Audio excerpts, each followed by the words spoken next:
प्यारी बहनों और प्यारी बेटियों, सबको मेरी प्यार भरी नमस्ते। ऑनलाइन आर्य समाज के सुंदर कार्यक्रम के आयोजन के लिए प्यारी बेटी सीमा के लिए धन्यवाद और मेरा आशीर्वाद। आज मैं यजुर्वेद के 2 मंत्रों के आधार पर, जो कि व्रत से और सत्य से जुड़े हैं, अपने विचार प्रस्तुत करती हूँ। यजुर्वेद के पहले अध्याय का 5वां मंत्र है, अग्निव्रत पते व्रतम चरिष्यामि तच्छेक्यम राध्यताम इदमहम अनृतात् सत्यम उपैमि। मंत्र में एक भक्त, एक उपासक, एक साधक प्रभु का आह्वान करता है और उस आह्वान से प्रभु से प्रार्थना करता है, याचना करता है, हे प्रभु, आप व्रतपति हैं, आप व्रतपति हैं, मुझे भी आप व्रत के पालन करने के लिए साहस दीजिए, शक्ति दीजिए। मैं आपकी छत्र छाया में आया हूँ, मैं आपकी शरण में आया हूँ। आप मुझे शक्ति देंगे तो मैं इस व्रत में अपनी सिद्धि प्राप्त करूंगा। दूसरी पंक्ति में बताया है कि वो व्रत क्या है, कि मैं असत्य को छोड़ करके सत्य को प्राप्त करूं। इसी मंत्र के साथ जुड़ा हुआ दूसरा मंत्र है, जो वह भी व्रत को लेके चल रहा है और उसका भी लक्ष्य है सत्य की प्राप्ति। और सत्य की प्राप्ति के लिए ही ये मंत्र हमारे समक्ष हमारा ध्येय बताता है, हमारा लक्ष्य बताता है, हमारा उद्देश्य बताता है, हमारी मंजिल बताता है। मंत्र है, व्रतेन दीक्षाम आपनोति, दीक्षा आपनोति दक्षिणाम, दक्षिणाम श्रद्धम आपनोति, श्रद्धा सत्यम अप्यते। थोड़ा सा मैं व्रत के विषय में बात करना चाह रही हूँ। व्रत हमारे जीवन के लिए बहुत ही आवश्यक है। नियमों का होना और फिर उन नियमों का पालन करना ही व्रत है। क्या यह व्रत सारी आयु चलना चाहिए? हाँ।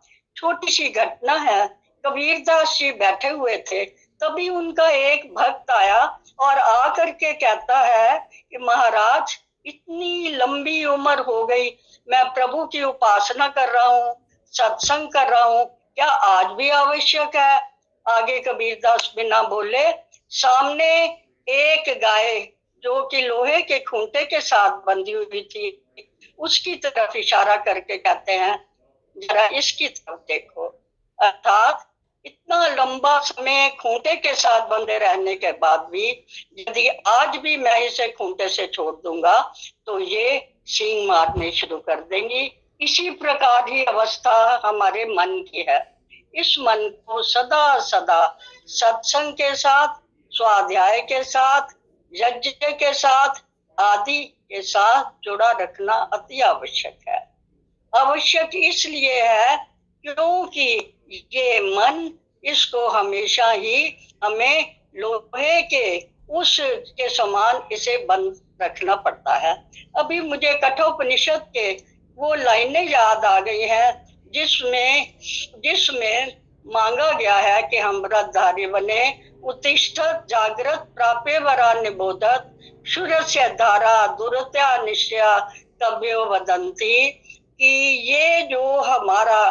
ये हमारा जीवन, इसमें व्रत धारण करना, संयम रखना बहुत कठिन है, असंयत होना बहुत मुश्किल है। इसलिए उत्तिष्ठत, उठो, जागो, श्रेष्ठ व्यक्तियों का साथ लो और इस कठिन मार्ग के लिए अलक्ष्य में हमेशा ही इसके साथ जुटे रहो।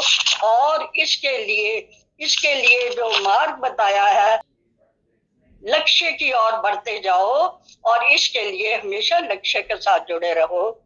यही एक व्रत की परिभाषा है। अब ये 4 सीढ़ियां हैं। उस सत्य को प्राप्त करने के लिए 4 सीढ़ियां दिखाई गई हैं इस वेद मंत्र में।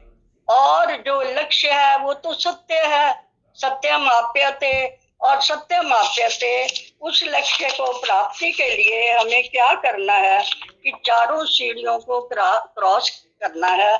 मैं फिर मंत्र के बोलती हूँ। व्रतेन दीक्षाम आपनोति, दीक्षा आपनोति दक्षिणाम, दक्षिणा श्रद्धम आपनोति, श्रद्धा सत्यम आपते।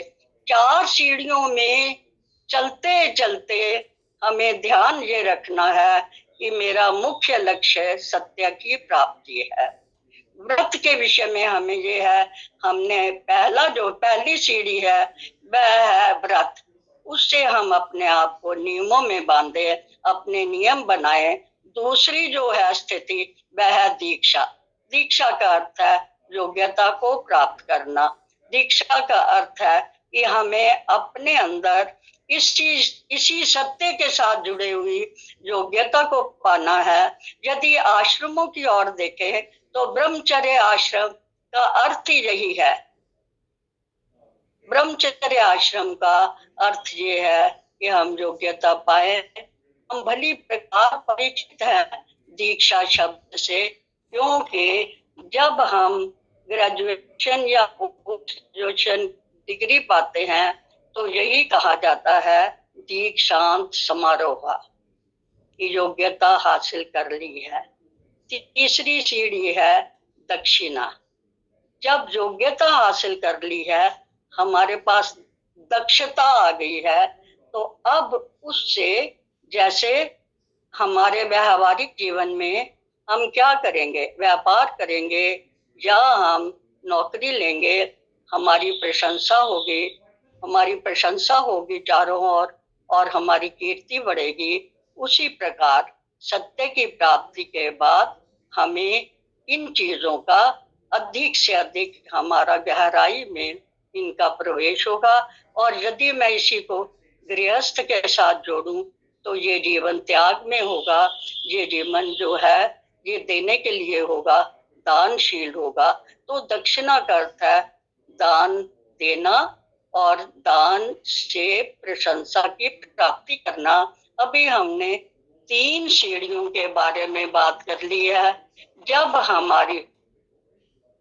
हमारी ऐसी अवस्था आ गई है तो हमें अपने कार्य में श्रद्धा उत्पन्न हो जाएगी। हम श्रद्धा के साथ हमारे में संतुलन होगा, हमारी अवस्था साम्य अवस्था होगी।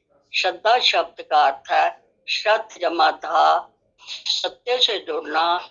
तो हम जो सत्यता है उससे जुड़ जाएंगे, और जब सत्यता से जुड़ जाएंगे तो हमें इन चारों सीढ़ियों को पार करते हुए हमें सत्य की प्राप्ति होगी। सत्य क्या है?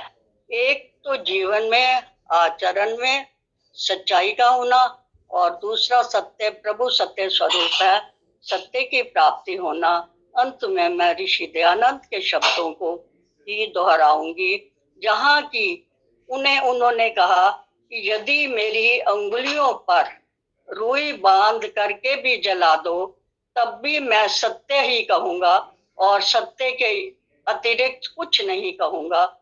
इन शब्दों के साथ मैं ये कहूंगी, हम भी अपने जीवन में सत्यता को धारण करें। धन्यवाद।